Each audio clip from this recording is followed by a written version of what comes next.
I've knit several rows of waste yarn, and now we're going to learn how to switch to a ravel cord, which is the same way that you switch to any different color of yarn.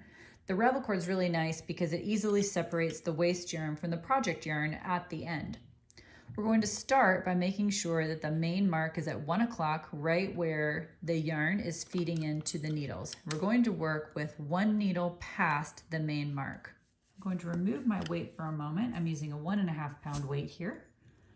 And I'm going to take my loom tool, and again, we're working with the needle that's one past the main mark.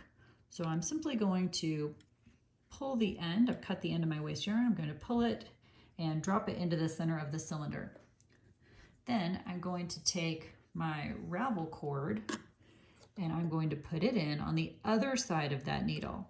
So you can see the two are hugging the target needle, and they will both be knit into that needle when I start cranking again.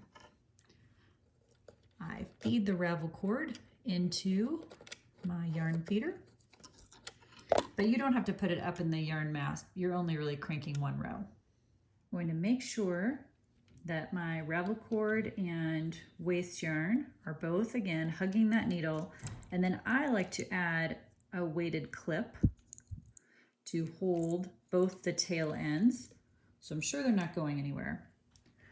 Always remember to re-add your weight before cranking, and we're going to just crank one row until the main mark is back at 1 o'clock.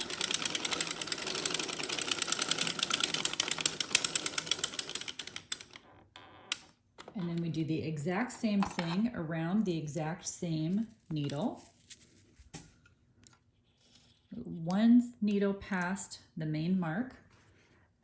And now I add the project yarn to the yarn mast, down through the yarn feeder, again, hugging that needle, and then I undo my clip and I use this same clip and put all 4 ends into the one clip. I'm going to add my weight, and now I'm ready to crank my first project rows. I'm going to turn on my row counter and hold down the button on the right to reset it. I'm going to crank 12 with the main mark then ending back here at 9 o'clock.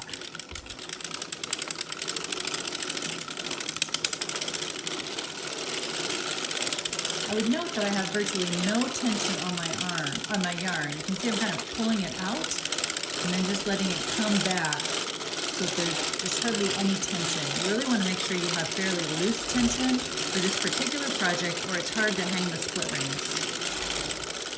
Once you finish cranking your 12 rows, remembering to stop with the main mark at 9 o'clock, you're ready to go on to the next video. Visit us at deanandbean.com and please like and subscribe. Thanks for watching.